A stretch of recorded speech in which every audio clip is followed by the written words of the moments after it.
தமிழ்நாட்டின் அடுத்த முதல்வர் யார் என்று பார்க்கிற போது இது சர்வேல மிகப்பெரிய சவாலான கலாய்வுள்ள விஷயம்னா வருகிற 2000 சட்டமன்ற தேர்தலில் யார் அடுத்த முதல்வர் ஆவார் என்பது குறித்த எதிர்பார்ப்பு நாடு முழுவதும் அதிகரித்து வரும் நிலையில் கட்சியிடையிலான கூட்டணி பேச்சுவார்த்தையும் இப்போது இந்த இறுதி நிலையை எட்டிய நிலையில் 2026 முதல்வராக யாருக்கு வாய்ப்பு அதிகமாக உள்ளது என்பது குறித்து தமிழக வாக்காளர் கலாய்வு மேற்கொள்ளப்பட்ட போது முதல்வராக அதிக வாய்ப்புள்ள தலைவர்கள் முதல் 5 இடங்களை பிடிக்கும் தலை பட்டியலை வடிவமைக்கிற போது இந்த இடத்துல பெரிய கன்ஃபியூஷனா இருக்கு.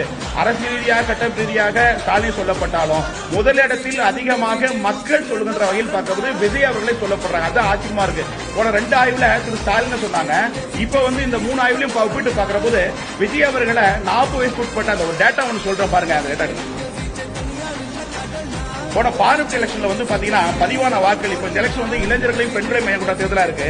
இந்த இளைஞர்கள் பெண்கள் மாற்றுக் கட்சிக்கு வாக்களிக்கக்கூடிய ஒரு நபர்கள் பார்க்கிற போது அதிகமாக ஒரு நடிகரான்னு சொல்றாங்களா இல்ல என்ன காரணத்துக்காக பல்வேறு விஷயங்களை ஆய்வுகள் இருக்கிற போது பேர் பாத்தீங்கன்னா எளிதளவுல கிராம ரீச் ஆயிருக்கு. அதுதான் பெரிய விஷயமா இருக்கு. ஸ்டாலின் அவர்களை ஆட்சியில் இருக்காங்க, எடப்பாடி இருக்காங்க, இவங்களை விட ஒப்பிட்டு பார்க்கிற போது கருத்திலாக மக்கள் சொல்வது பாத்தீங்கன்னா அதிகமா விஜயை தான் அதிகமா சொல்லப்படுறாங்க. அதனால